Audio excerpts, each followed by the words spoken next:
सो नमस्कार दोस्तों, मैं आपका दोस्त AKM. So as I have done the promise कि आपको रेगुलर लेक्चर जो है मिलता रहेगा जैसा कि है। तो लास्ट कल मैंने थर्ड लेसन डिस्कस किया था। चैप्टर का नाम क्या था बेटा? डिमांड एनालिसिस, जो हमने कल एक्सप्लेन किया था।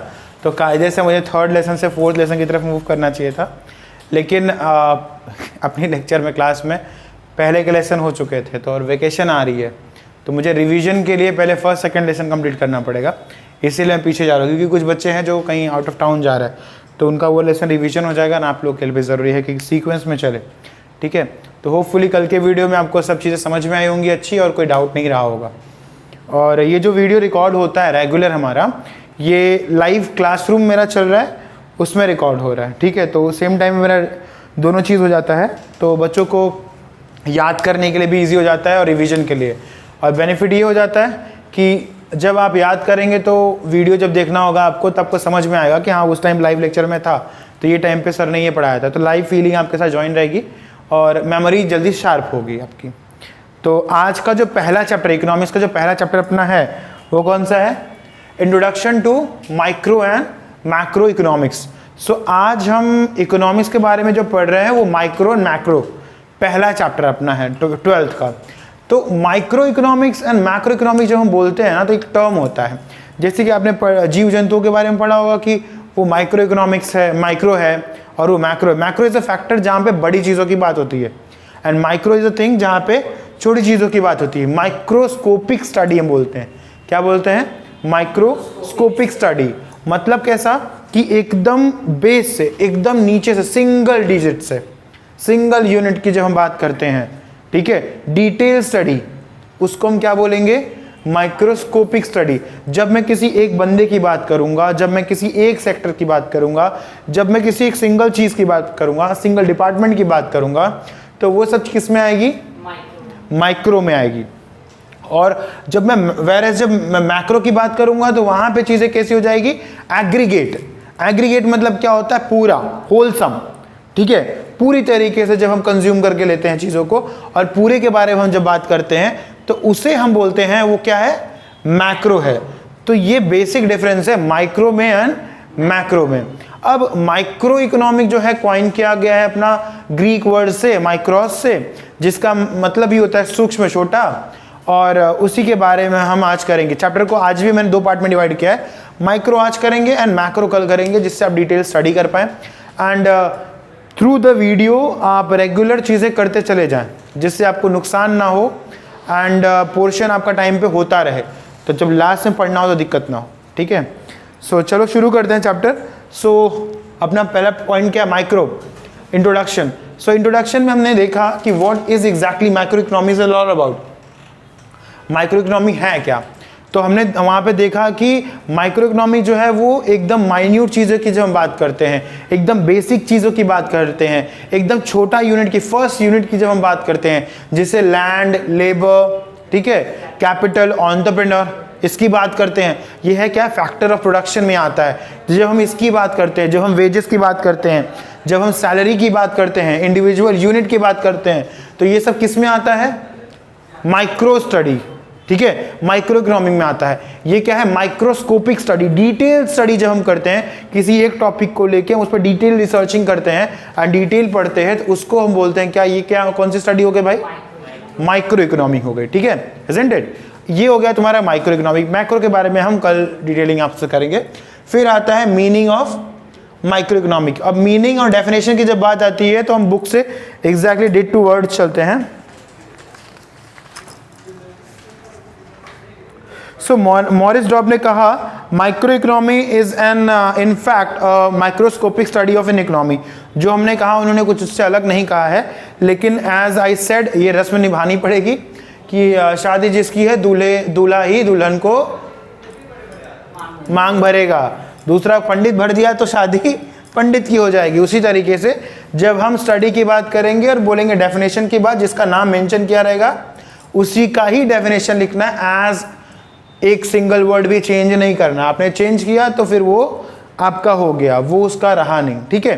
डेफिनेशन हमें उसके हिसाब से बोलना है। तो मॉरिस डॉब ने जो बोला, उन्होंने क्या बोला कि micro economic is in fact a microscopic study of an economy. तो जब हम इकोनॉमिक की डिटेल स्टडी करेंगे और पॉइंट वाइज करेंगे और स्लाइसिंग मेथड यूज़ करेंगे, ये सारी चीज़ों के साथ सिंगल यूनिट पे स्टडी करेंगे, एग्रीगेट की बात नहीं कर रहे हैं, तो उसको हम बोलेंगे कि भैया हाँ ये जो है ना ये माइक्रो इकोनॉमी है। तो this is something about the micro economy, that's it, इससे ज़्यादा कुछ नहीं। ओके तो फिर हम देखते हैं माइक्रोस्कोप क्या है, इसका कहाँ कहाँ तक जा सकता है, इससे क्या बेनिफिट मिल सकता है। आप जब सीनियर सेक्शन में जाएंगे, और 12वीं इज़ अ वेरी बेस, तो जब आप इससे सीनियर सेक्शन में जाएंगे तो आपको और डिटेल में समझ में आएगा कि एग्जैक्टली इस कौन और कहाँ तक जा सकता है, इसका डिटेलिंग कहाँ तक जाएगा जब आप किसी चीज़ को अच्छे से समझना चाहते हैं। ठीक है, तो जैसे कि आपकी कंपनी है, उसके 4 पार्ट हैं। ठीक है, तो जब उसके 4 पार्ट हैं, तो जब आप एक सिंगल पार्ट की बात करेंगे तो वो क्या है, माइक्रोस्कोपिक स्टडी है। और जब मैं पूरी कंपनी की बात करूंगा तो वो क्या हो गया, मैक्रो, एग्रीगेट की बात करूंगा मैं। क्या बात करूंगा, एग्रीगेट की। और जब बात एग्रीगेट की हो जाएगी तो वो कैसा हो जाएगा, पूरे की बात हो जाएगी। वो कैसा हो जाएगा, पूरे की बात हो जाएगी। ठीक है, तो हम लोग माइक्रो में पूरे की बात नहीं करते, हम एक डिपार्टमेंट पकड़ेंगे, उसे डिटेल स्टडी करेंगे। ठीक है, तो वो इट्स टाइम कंज्यूमिंग थोड़ा सा, लेकिन डिटेल जो इंफॉर्मेशन है वो मुझे वहाँ से मिल जाता है। ठीक है, तो इसका स्कोप हम देखते हैं कि ये कहाँ कहाँ तक इसके स्कोप जाएंगे और इसका क्या क्या होता है। ठीक है, तो थ्योरी ऑफ प्रोडक्ट प्राइसिंग, अब जो प्रोडक्ट आपका बनेगा, ठीक है, product pricing, factor pricing and theory of economic welfare efficiency, तो ये 3 चीज़ों में इसका स्कोप बनता है। अब इन 3 चीज़ों को हम थोड़ा सा स्टडी करते हैं। तो पहले आते हैं किस पे, थ्योरी ऑफ प्रोडक्ट प्राइसिंग। अब वो क्या करता है कि मार्केट में किसी एक प्रोडक्ट का, किसी एक चीज़ का डिमांड कितना है, ठीक है, एंड सप्लाई कितना है, डिमांड कितना है। बेसिकली ये वर्क किस पे करता है, प्राइस थियोरी पे वर्क करता है। माइक्रो इकोनॉमिक्स किस पे वर्क करता है, प्राइस थियोरी पे वर्क करता है। ठीक है, तो इसमें डिटेलिंग देखना होता है कि प्राइस थियोरी पे वर्क कर रहा है। अब किसी चीज़ का मार्केट में डिमांड कितना है एंड सप्लाई कितना है, तो उसके अकॉर्डिंगली ही चीज़ें डिसाइड होंगी कि ये जो है प्रोडक्ट है, प्राइसिंग क्या होगी इसकी, या मार्केट में इसका डिमांड क्यों है। इसके ऊपर पूरा जो रिसर्च होगा तभी पॉसिबल हो पाएगा जब इसका डिमांड एंड सप्लाई को एनालिसिस किया जाएगा। तो दिस कम अंडर द किसके, माइक्रो इकोनॉमिक के। ठीक है, अब आते हैं किसमें, थ्योरी ऑफ फैक्टर प्राइसिंग। अब फैक्टर में क्या होता है, जैसा कि हमने बोला, लैंड, लेबर, कैपिटल एंड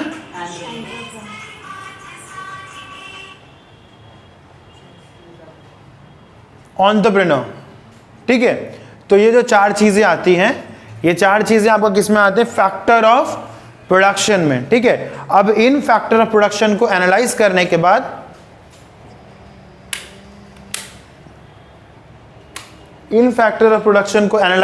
के बाद, ये डिसाइड होता है कि अब इसको रेवेन्यू क्या मिलेगा, इसको क्या कितना मिलना चाहिए। जैसे कहीं रेंट है, लैंड है, तो लैंड का क्या मिलता है आपको, लैंड का क्या मिलता है, रेंट मिलता है। ठीक है, तो किस एरिया में लैंड है, कहाँ पे लैंड है, कितना है, क्या यूजेस है उसका, अकॉर्डिंगली इसको मिलेगा बेनिफिट, तो उसको रेंट मिलेगा। ठीक है, लेबर को क्या मिलेगा, वेजेस मिलेगा। ठीक है, और क्या है, लैंड, लेबर, कैपिटल और एंटरप्रेन्योर। तो कैपिटल को इंटरेस्ट मिलेगा, एंटरप्रेन्योर को प्राइस मिलेगा, प्रॉफिट मिलेगा। ठीक है, तो ये जब डिटेल स्टडी होगी उसके हिसाब से जो डिवाइड होगा, तो उन लोगों को ये सारे बेनिफिट मिलेंगे। कब, थ्योरी ऑफ फैक्टर प्राइसिंग में। और ये किस में आता है, माइक्रो इकोनॉमी में आता है, उनके स्कोप में आता है। अब थर्ड पार्ट में हम आते हैं किस पे, माइक्रो इकोनॉमी के स्कोप पे आते हैं, थ्योरी ऑफ इकोनॉमिक वेलफेयर। अब इकोनॉमिक वेलफेयर जो है, उसको इकोनॉमिक वेलफेयर में overall development, overall economic welfare. ठीक है, अब इकोनॉमिक वेलफेयर कैसे होगा, जब उसमें 2-3 चीजें हैं जो वर्क अच्छे से करेंगी। ठीक है, जैसे क्या, इफिशियंसी इन प्रोडक्शन होगा, इफिशियंसी इन कंजम्पशन होगा, ओवरऑल इकोनॉमिक इफिशियंसी होगी। ये तीनों चीजें जब होंगी तब आपका क्या होगा, वेलफेयर होगा, आपकी इकोनॉमी पूरी अच्छी तरीके से चल पाएगी। ठीक है, तो अब हम देखते हैं क्या इफिशियंसी इन प्रोडक्शन। अब इफिशियंसी इन प्रोडक्शन का मतलब बिल्कुल ऐसा नहीं है कि सामान बचा के काम करना है, नहीं। ऑप्टिमम यूजेज ऑफ रिसोर्सेज होगा, ऑप्टिमम यूजेज ऑफ रिसोर्सेज होगा and best usage of resources होगा। ठीक है, जब आपको डिटेल नॉलेज प्रोडक्ट के बारे में रहेगा तो आपको ये पता रहेगा कि इसमें से वेस्टिगल पार्ट कितना निकलने वाला है, आप उसे ट्रीट करके कैसे यूज कर सकते हैं। ठीक है, तो इस तरीके से आपका प्रोडक्शन कॉस्ट क्या होगा, कम होगा। जब आपका प्रोडक्शन कॉस्ट कम होता है, ओवरऑल जब हम इकोनॉमिक स्टडी करते हैं तो उसमें हम क्या देखते हैं कि चीज़ों को कैसे प्रॉफिट की तरफ में ले जाया जाएगा विथ एन एथिक्स। ठीक है, तो यहाँ पे जब आपका प्रोडक्शन कॉस्ट कम होगा तो या फिर प्रोडक्शन में इफिशियंसी ऑटोमेटिकली बढ़ेगी। फिर हम आते हैं इफिशियंसी इन कंजम्पशन। अब प्रोडक्ट ऐसा कि लोगों की रिक्वायरमेंट को वो पूरा कर सके। ठीक है, उनकी डिमांड को एनालाइज करके उन्हें सप्लाई करने की चीज़ को बोलते हैं हम लोग इफिशियंसी इन कंजम्पशन। ठीक है, वो आपके प्रोडक्ट से सेटिस्फाइड होना चाहिए। क्या होना चाहिए, सेटिस्फाइड। आपने प्रोडक्ट दे दिया और कंज्यूमर आपका सेटिस्फाइड ही नहीं हुआ तो कंजम्पशन आपका कैसा होगा, दोबारा वो मांगेगा, आपको प्रोडक्ट दोबारा लेने आएगा। एक बार आपसे ले लेगा, चलो एक बार आपने उसको लल्लू पंजू बना के, बहुत सारे जूस पड़े हैं मार्केट में आजकल ऑनलाइन वाले। देखो सीन क्या है मालूम है कि आजकल ऑनलाइन के चक्कर में मैं भी वीडियो बना रहा हूँ, मैं ये मोटिव से बना ही नहीं रहा हूँ कि आप मेरा ही वीडियो देके पढ़ो, नहीं। मैं हमेशा ये कहता हूँ कि जो फिजिकल टच है, जो फिजिकल टच है वो वीडियो टच में नहीं मिलता है।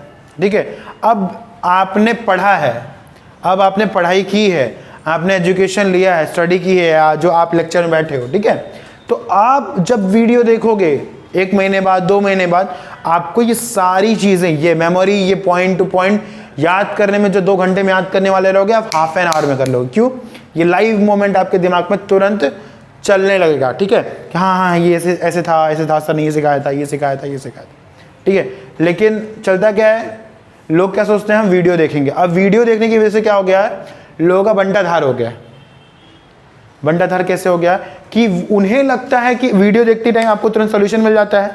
आप क्या सोचते हो कि मुझे तो सब आ गया है, ठीक है, मुझे सब आ गया है, तो उसके चक्कर में आप प्रैक्टिस करते नहीं हो। आपकी मसल एक्सरसाइज, ब्रेन एक्सरसाइज होती नहीं है, आपका ब्रेन एक्सरसाइज हो ही नहीं रहा है, याद कहाँ से होगा। और जब याद नहीं होगा, आप खुद भ्रम में पड़े हो, आप खुद भी इल्यूजन में जी रहे हो कि अरे मेरा तो हो गया है, और कितना हुआ है आपको खुद को पता है। ठीक है, कि हुआ है कि मजाक चल रहा है। ठीक है, तो उस वजह से वीडियो तभी देखो जो भी, मैं किसी की बुराई नहीं कर रहा, ठीक है, मैं भी उसी चीज़ में हूँ, तो मैं उसकी बुराई नहीं कर रहा, लेकिन मेरे कहने का मतलब ये है कि किसी टीचर को पकड़ो, उससे पढ़ो, रिवीजन के टाइम पे वीडियो का सहारा लो। ठीक है, तो आपके लिए जो वीडियो है वो प्लस पॉइंट साबित होगा, otherwise is going to be negative.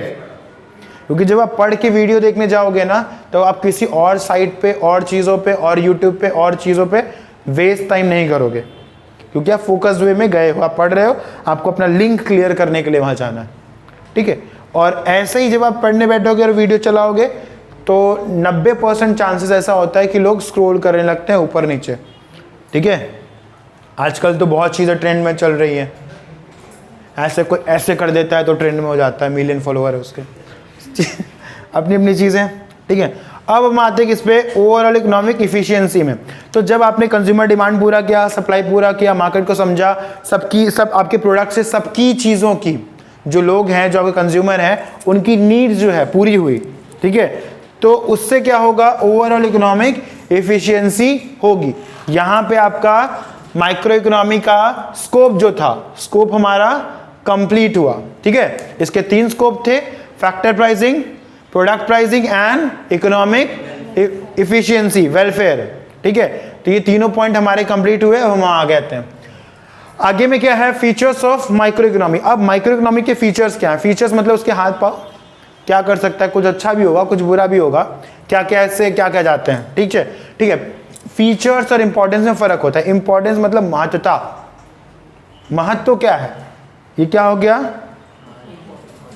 Importance हो गया। जैसे मैं बोलूं कि आदित्य के बारे में, आदित्य का फीचर क्या है, आदित्य बहुत अच्छा लड़का है, ठीक है, आदित्य बहुत अच्छा लड़का है, ये फीचर है उसके, फीचर में आता है। और ऑन कैमरा हूँ, आदित्य बोलूँ? हाँ, आदित्य बहुत अच्छा लड़का है, थोड़ा फालतूगिरी कर लेता है लेकिन कोई बुरी बात नहीं है। हाँ, पढ़ाई में कभी पढ़ाई नहीं करता है लेकिन कोई बुरी बात नहीं है, ठीक है। होमवर्क शायद कभी कर लेता है लेकिन बुरी बात नहीं है। लेकिन वो सबसे पहले प्रेटेंड करता है मुझे सब कुछ याद हो गया, ठीक है। तो ऐसा मैं एग्जाम्पल दे रहा था, बेटा दिल पे मत लेना, ठीक है। नहीं लिया दिल पे, और बोलूँ? तो ऐसा सीन है, ठीक है। तो ये क्या हो गया, आदित्य का फीचर जो मिक्स्ड है, गुड भी है बैड भी है, ओवरऑल कैसा है वो है, ठीक है। जैसे मेरे फीचर क्या है, मेरी आंखें हैं, नाक है, कान है, ये सारी चीज़ें हैं, और मैं पढ़ाता हूँ और बहुत सारी फालतूगिरी भी करता हूँ, बहुत सारी चीज़ें बोलता हूँ और ज्ञान में देता रहता हूँ, ठीक है। तो ये मेरा क्या हो गया, फीचर हो गया। अब आता है इंपॉर्टेंस, जो मैं फ़र्क दिखा रहा हूँ इंपॉर्टेंस में और फीचर में फ़र्क क्या है। इंपॉर्टेंस, तो मेरी ज़रूरत क्या है, दुनिया के लिए बोझ हूँ मैं? नहीं। तो कुछ स्टूडेंट हैं जिनके लिए मैं ज़रूरत हूँ, ठीक है। साहब मैं आपकी ख्वाहिश नहीं, ज़रूरत बनना चाहता हूँ। हाँ, तो वैसा वाला सीन है। और मेरी ज़रूरत क्या है, ऑब्वियस सी बात है, सबके घर पे हाल चाल लेना मेरा काम है, फीस बाकी रहता है तो फ़ोन करना पड़ता है, ठीक है। तो ऐसे क्या होता है, मैं एक लोग से पूछा कि आप फीस क्यों नहीं पे करते हो, मतलब क्यों बाकी रखते हो? तो बोलते हैं सर इसी बहाने हमारा आपका बात तो होता रहता है, रिलेशन जो है हमारा आपका बना रहेगा। पेरेंट्स मीटिंग था एक बार, तो पेरेंट्स लोग आए थे, तो उसमें से एक बंदे ने बोला कि सर अगर यादों में बना रहना है ना, कोई आपका बहुत सगा है और अपना है और यादों में बना रहना है ना, तो उससे उधारी लेके भूल जाओ, फिर वो आपको कभी नहीं फ़ोन करता था, अब रोज़ करेगा। ठीक है, तो जिससे रिश्ते ख़राब होने लगे उससे उधारी ले लो, अपने आप रिश्ते मेंटेन हो जाएंगे, ठीक है। तो इसीलिए ये मेरी इंपॉर्टेंस है। ये वाहियात सी चीज़ें और जानकारियाँ आपको कहाँ मिलेंगी, तो वो मैं दूंगा, ठीक है। चलो जोक्स अपार्ट, अब आते हैं टॉपिक पे, फीचर्स ऑफ माइक्रो इकोनॉमी। अब इसके फीचर क्या है, फीचर इंपॉर्टेंस में समझ में आएगा डिफरेंस। अब घुसराई तो नहीं होगा ना, फीचर में आप माइक्रो ये इंपॉर्टेंस घुसेड़ दोगे, नहीं होगा ना, पक्का ना? ऐसा होता है एग्जाम में, पेपर में मैंने देखा है।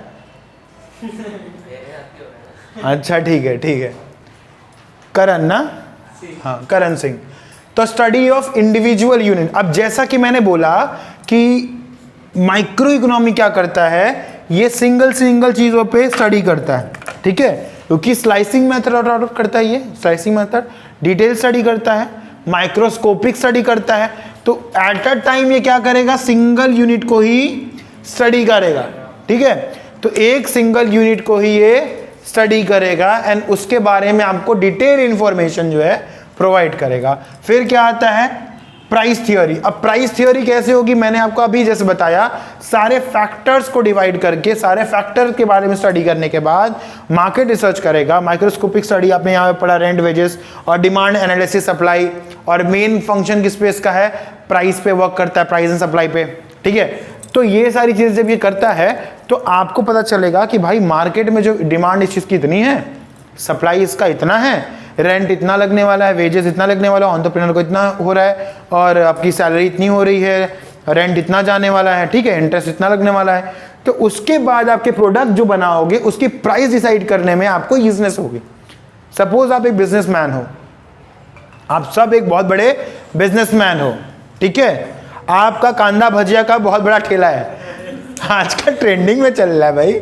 मोदी जी ने यही बोला कि कुछ नहीं, अरे अमित शाह जी ने कि कुछ नहीं तो आप कांदा भजिया तो लगा ही सकते हो, उनके हिसाब से ये रोजगार है, तो रोजगार से ही कांदा भजिया बेचेंगे।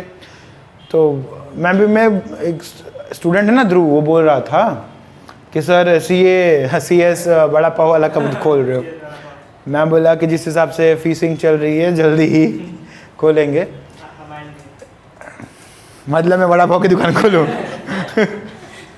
ठीक है, तो होता क्या, आपने एक एक्वायर कर लिया जगह, आपका बहुत बड़ा एक बिजनेस है, बहुत बड़ी लारी पे आपका एक बिजनेस चल रहा है, किसका, कांदा भजिया का, ठीक है। आप सब एंटरप्रेन्योर कांदा भजिया बेच रहे हो।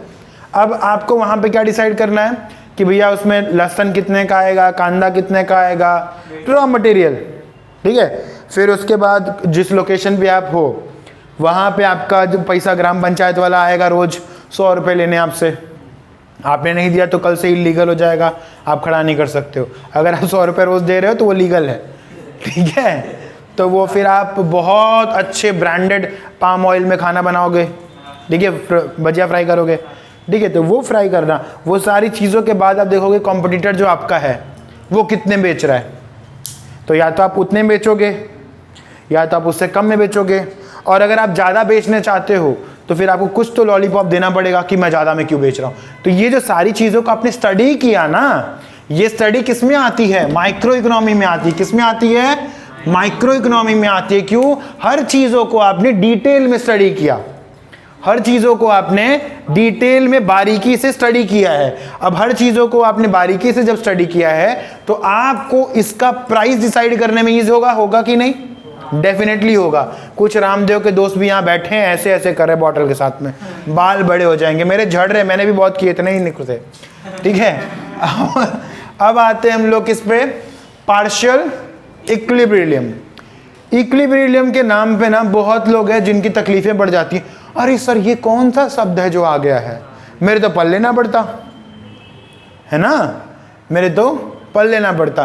कोई बात नहीं बेटा, उसी लिए फीस लिया है मैंने, उसी लिए फीस लिया है। दिए हो? चलो ठीक है, दिया ही होगा, ठीक है। तो हम लोग कहाँ थे? यहीं थे, ओके, इक्विलिब्रियम पे। तो इक्विलिब्रियम मतलब क्या होता है? सिंपल में समझो, सिंपल वर्ड्स में समझो।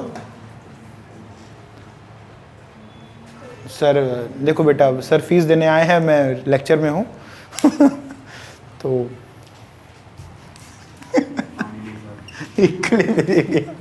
ठीक है, इसको इक्वल समझो। क्या समझो इसको?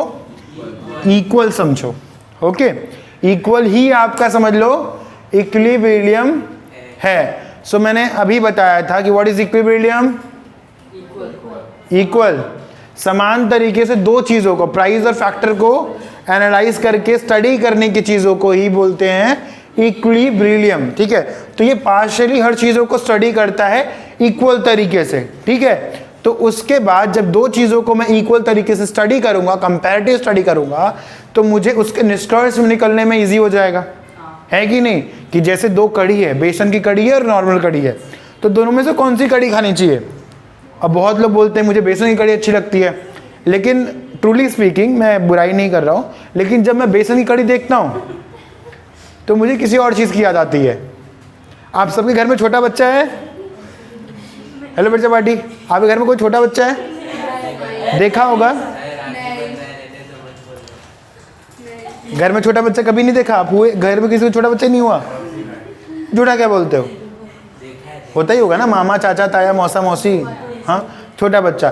तो छोटे बच्चे जब वैसे वो करते हैं ना, हाँ, तो वो जो ग्रेवी जैसा ही दिखता है, वो जो बेसन की कड़ी होती है वैसा ग्रेवी, ठीक है, वैसा ही लगता है। कंपेयर करके देख लो, इक्विलिब्रियम आपने कंपेयर किया तो विजिबल दिखता है। तो आई डोंट ईट, मुझे जब मैं खाने बैठता हूँ मुझे वही याद आता है, तो फिर मैं बेसन की कड़ी खाता ही नहीं। निकालो इसको थाली से, ठीक है।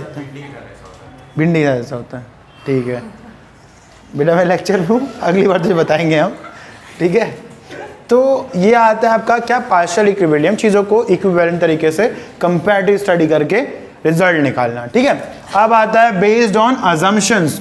कुछ अजम्पशंस होते हैं, जैसे कि अजम्पशंस के बारे में, इल्यूजन के बारे में कल मैंने चीज़ें अच्छे से क्लियर की थी। सर ने माल दिया, वेरी गुड। पैसा आता है तो ऐसा, अब देखो मैं किस स्टडी से पढ़ाता हूँ। पैसा जब क्रेडिट हो ना, डेबिट या क्रेडिट, बड़ा मज़ा आता है। अब अलग लेवल का पावर आ गया है, जैसे लग रहा है ना कि नहीं, ऐसा नहीं, मतलब कभी कभी लग रहा है कि हम ही ब्रह्मा है मतलब गांव बसा नहीं आ गए बेस्ड ऑन सर्टेन अजम्पशंस। तो अब कुछ अजम्पशंस हैं, मान लो वाली सिचुएशंस आती है, ठीक है, कि ऐसा सिचुएशन हुआ तो, वैसा सिचुएशन हुआ तो, ठीक है, अदर थिंग रिमेन कांस्टेंट, ठीक है, सिर्फ प्राइस पे डिस्कस होगा, तो वो अजम्पशंस के हिसाब से ये वर्क करता है। तो बेस्ड ऑन अजम्पशंस ऐसा हुआ। फिर हम आते हैं किस पे? स्लाइसिंग मेथड पे। अब स्लाइस करने का मतलब क्या होता है, सबने आप आइसक्रीम का बाउल लिया होगा, उसको पीसेस करके खाया होगा, पिज़्ज़ा खा रहे हो, ठीक है। लास्ट ईयर मेरा वेट ना लगभग 80 kg था, और मई अप्रैल से पहले मार्च तक, और मेरा जब मई के बाद अप्रैल में 2 महीने के बाद जब मैंने वेट किया था तो मैं 95 kg हो गया, ठीक है। और ये सारा देन जो है ना सिर्फ पिज़्ज़ा का है। मैंने 2 महीने में 80,000 प्लस का हमने पिज़्ज़ा खाया था ना बेटा, हाँ 80,000 प्लस का हमने पिज़्ज़ा, बर्गर और कोक पिया था, ठीक है। और उसके बाद जो प्रॉब्लम शुरू हुई ना, डाइजेशन ख़राब हो गया, ठीक है, और थोड़ी थोड़ी चीज़ों पे स्वेट आने लगा, सीढ़ियाँ चढ़ने में प्रॉब्लम होने लगी, ठीक है, बहुत ज़्यादा तुरंत हाइपर होने लगा मैं। तो इन चीज़ों को एनालाइज करने के बाद समझ में आया भैया पिज़्ज़ा और बर्गर कितना ज़्यादा नुकसानदायक है। फिर इसके बाद मैंने छोड़ दिया, फिर हम सब नहीं खाते अभी पिज़्ज़ा बर्गर, छोड़ ही दिया एकदम से, ठीक है। तो आई अपील एवरीवन कि इन चीज़ों को अवॉइड करो। महीने में एक बार 1-2 स्लाइस खाओ, हालांकि खाने मैं भी बैठूंगा तो 1-2 स्लाइस में कहीं रुकता हूँ, लेकिन नहीं खाना चाहिए। मैं भी अवॉइड कर रहा हूँ फिलहाल, तो लगभग 1 साल में मैं 1-2 बार खाया, छोड़ दिया। तो आप सबसे भी यही रिक्वेस्ट करूंगा कि छोड़ दो इसको, बहुत गलत चीज़ है, ठीक है। तो मैं स्लाइसिंग मेथड पे था। तो जब आप स्लाइस करते हो ना पार्ट करके, तो किसी भी चीज़ को, किसी भी प्रॉब्लम को, किसी भी सिचुएशन को, सर्कमस्टांसेस को आप पीसेस में अलग अलग चीज़ करके डिटेल स्टडी करते हो। जैसे एक बंदे की स्टडी मुझे करनी होगी तो पहले मैं क्या करूँगा, पहले उसको क्या डॉक्टर क्या बोलता है, आपको यहाँ पे थर्मोस्कोप से चेक करेगा, पूरा सब कुछ चेक करेगा। फिर उसके बाद ये यहाँ पे वो आला लगाता है, फिर उसके बाद आपका ब्लड टेस्ट लेगा, स्टेथोस्कोप से चेक करेगा बेटा, उसमें थर्मामीटर लगाता है ना आला, उसे वो चेक करता है ना बॉडी में फीवर कितना है, टेम्परेचर, टंग स्लिप, ठीक है। फिर उसके बाद आपका स्टूल टेस्ट कराएगा, यूरिन टेस्ट कराएगा, ब्लड टेस्ट कराएगा, वगैरह वगैरह वगैरह, ठीक है। तो वो क्या कर रहा होता है, आपको ही अलग अलग पार्ट में स्टडी कर रहा होता है, आपके ही अलग अलग पार्ट को वो स्टडी कर रहा होता है। सेम चीज़ें इसमें भी होती है स्लाइसिंग मेथड में, किसी भी टॉपिक को ये अलग अलग पार्ट में स्टडी करता है, स्लाइस करके छोटा करके, स्लाइस करके छोटा करके, स्लाइस करके छोटा करके ये स्टडी करेगा, जिससे डिटेल इंफॉर्मेशन निकल के आए सामने, ओके। तो दिस इज स्लाइसिंग मेथड। फिर यूज ऑफ मार्जिनलिज्म प्रिंसिपल। अब मार्जिनलिज्म मतलब क्या होता है, इक्विलिब्रियम से जैसे घबराते हैं ना, वैसे ही मार्जिनल से भी घबराते हैं। मार्जिनल आ गया, अब क्या करें। एक लड़के से मैंने पूछा मार्जिनल मतलब क्या होता है, बोलता है लाइन खींच दो है ना बेटा। अब कैमरा में सबको पता इधर आदित्य बैठा है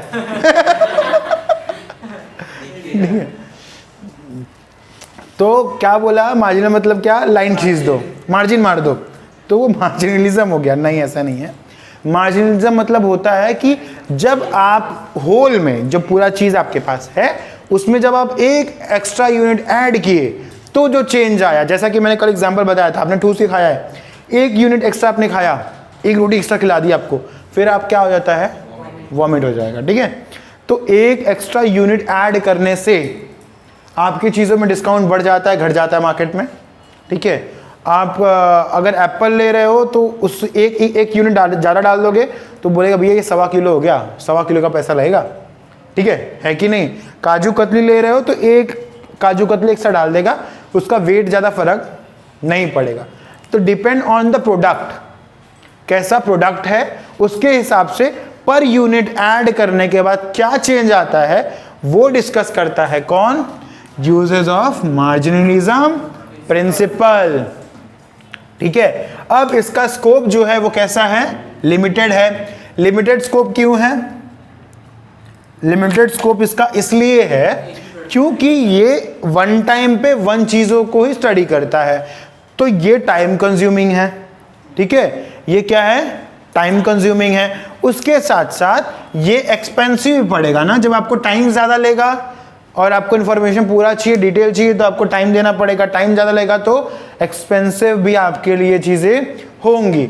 तो यहाँ पे आपका फीचर ऑफ माइक्रो इकोनॉमिक्स खत्म हुआ। हमने क्या क्या पढ़ा, study of individual unit, price theory, partial equilibrium based on certain assumptions, slicing method, usages of marginal principle and limited scope. अब एक पॉइंट नीचे रह गया, ये नीचे लटका हुआ है, एनालिसिस ऑफ मार्केट स्ट्रक्चर। अब आप मार्केट स्ट्रक्चर को भी देखेंगे कि आपका मार्केट स्ट्रक्चर कैसा है, मतलब किस तरीके के लोग आपके मार्केट में उपलब्ध हैं, आपका मार्केट कैसा है, सिंगल यूजर है या फिर आपका मार्केट ये परफेक्ट कंपटीशन है, कॉम्पिटिटिव है, या सोल ट्रेडिंग कंसर्न वाला है, सोल ट्रेडर है, कैसा है। ठीक है, तो जब आपका मार्केट समझ में आएगा आप उसके अकॉर्डिंगली ही प्लान कर सकते हैं। ठीक है, तो यहाँ पे आपका ये टॉपिक खत्म हुआ। अब आते हैं किस पे, इसके इंपॉर्टेंस पे, importance of micro economy. Micro economy का इंपॉर्टेंस क्या है, महत्व क्या है। ठीक है, महत्व क्या है, देखते हैं महत्व क्या है। Importance of micro economy. अब प्राइस डिटर्मिनेशन, ये प्राइस डिटरमाइन करने में बड़ा हेल्प करता है। कैसे, सोचो सोचो सोचो कैसे। जब चीजों को ये डिटेल स्टडी करेगा, ठीक है, और कंपैरेटिव स्टडी भी करेगा, तो आपकी प्राइस डिसाइड करने में तो ये हेल्प करेगा। प्राइस डिसाइड करने के लिए ही ये यूज होता है। मैंने आपको अभी यहां बताया था, थोड़ी देर पहले रिकैप करके देखो, याद करो, बताया था ना। हाँ, तो आपका प्राइस डिटर्मिनेशन में हेल्प करेगा फ्री मार्केट इकोनॉमी। अब ये स्टडी के हिसाब से आपके लिए इकोनॉमी कैसा हो जाएगा, ये फ्री मार्केट स्टडी के हिसाब से हो जाएगा। फिर आता है फॉरेन ट्रेड। आपको फॉरेन ट्रेड करने के लिए भी ईज हो जाता है, क्योंकि आपको प्रोडक्ट पता है, आपको मार्केट पता है, आपको डिमांड पता है, आपको सप्लाई पता है, आपको प्राइस पता है। ठीक है, आपके कॉम्पिटिटर के बारे में आपको इन्फॉर्मेशन है, तो yes it's good for the foreign trade. Economic model building, as you are aware of the market, as you are aware of the product, as you are aware of the pricing, so आप अपनी market को study करने के बाद कोई चीज़ें बनाते हैं, तो इकोनॉमिक मॉडल बिल्डिंग में ये बहुत ज़्यादा हेल्पफुल होता है। ठीक है, फिर बिजनेस डिसीजन। अब जब आपका कोई बिजनेस है, ठीक है, मैं रियल टाइम स्टडी की बात कर रहा हूँ, ठीक है, चीज़ों को समझो। जब आप समझोगे तो आप अपने वर्ड्स में भी लिख पाओगे। ठीक है, तो हमेशा एकदम बुकिश बुकिश बुकिश बुकिश जाने की ज़रूरत नहीं है। You got the point, you got the point, think about it, अपना आंसर लिखो, समझो चीज़ों को। अब ऐसा अपना आंसर नहीं लिखो कि पूछा है कि तुम्हारा गांव कहाँ है, तुम बता दो मेरे मामा के, चाचा के, ताया के, मौसा के लड़की के, नाना के, मौसी के लड़का का जो नाती है मेरे गांव के बगल में रहता है, तो ऐसा नहीं बताना है। ये एग्जैक्टली जो आपसे पूछा है वही बताना है। ठीक है, तो ऐसा वो प्रैक्टिस के बाद आ जाता है। अब यहाँ पे हमने किया इकोनॉमिक मॉडल, फिर आता है बिजनेस डिसीजन। बिजनेस डिसीजन कैसे, जब आप चीज़ों को अच्छे से डिस्कस कर पाते हैं, आपका बिजनेस है, आपने उसके हर कॉर्नर को स्टडी किया है, माइक्रोस्कोपिक स्टडी किया है, डिटेल स्टडी किया है, आपका फाइनेंस कैसा है, आपका प्रोडक्शन कैसा है, आपका डिस्ट्रीब्यूशन डिपार्टमेंट कैसा है, आपका एचआर डिपार्टमेंट कैसा है, आपका सेल्स डिपार्टमेंट कैसा है, आपका पैकेजिंग डिपार्टमेंट कैसा है, आपका ग्रीवियंसेस डिपार्टमेंट कैसा है। जब आपने डिटेल स्टडी कर ली तो आपको बिजनेस के लिए डिसीजन लेने में दिक्कत होगी, आप फटाफट डिसीजन ले पाएंगे, डेफिनेटली ले पाएंगे। तो yes, it is helpful in a business decision, useful for government. अब जब किसी एक चीज को government is working for whole, ठीक है, एग्रीगेट की बात करती है गवर्नमेंट, कैसी एग्रीगेट की बात करेगी। एग्रीगेट किस में आएगा, मैक्रो में आएगा। ठीक है, लेकिन जब उन सब में किसी एक पहलू की स्टडी करनी होती है, किसी एक चीज की स्टडी करनी होती है, तो गवर्नमेंट किसको ऑप्ट करेगी, माइक्रो। जब डिटेल स्टडी करनी होगी तो किसे ऑप्ट करेगी, माइक्रो। तो वहां पे पॉलिसीज बनाने के लिए, डिटेल स्टडी करने के लिए, परफेक्ट इंफॉर्मेशन एक सिनेरियो से, एक ही प्रोडक्ट से निकालने के लिए जब हमें जरूरत पड़ती है, तो वो कहां से आता है, आपका कहां से आता है, माइक्रो इकोनॉमिक्स से आता है। कहां से आता है, माइक्रो इकोनॉमिक्स से आता है। फिर बेसिस ऑफ वेलफेयर इकोनॉमी। जब ये सारी चीजें वर्क करेंगे प्रॉपर, जब ये सारी चीजें वर्क करेंगी प्रॉपर, जैसे हमने यहां पे भी डिस्कस किया था,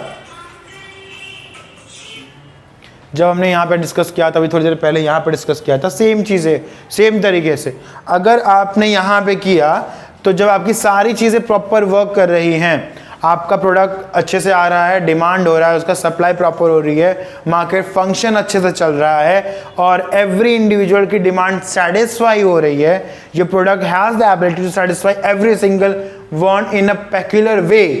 ठीक है, तो उससे आपका इकोनॉमिक की वेलफेयर होगी। ठीक है, तो ओवरऑल आज हमने अपने चैप्टर में इकोनॉमिक्स का माइक्रो इकोनॉमी खत्म कर दिया है। कल मैक्रो का पार्ट हम लोग पढ़ेंगे। आज आप लोग अच्छे से घर पे जाइएगा, रीड करिएगा। ठीक है, एक बार माइक्रो का पार्ट रीड करिएगा, वीडियो देखिएगा। ठीक है, एंड फिर एक बार रीड कर लीजिएगा, आपको ये चैप्टर भूलेगा नहीं। फिर हम लोग कल डिसाइड करेंगे माइक्रो के बारे में कि भैया इसके बारे में क्या है, कैसा है, क्या है, समझेंगे। Okay, and as things will go on. ठीक है, तब तक खुश रहिए, मस्त रहिए। पसंद आया वीडियो तो शेयर करिए, लाइक करिए, स्टूडेंट तक पहुंचाइए। एंड फिर मैं कहता हूँ वीडियो पूरा देखने की जरूरत नहीं है। 1.5x 1.7x जहाँ तक आपको बात समझ में आए वहाँ पे देखिए। एंड कीप स्टडिंग, अपने आप को ग्रो करते रहिए। तब तक टेक केयर, बाय बाय।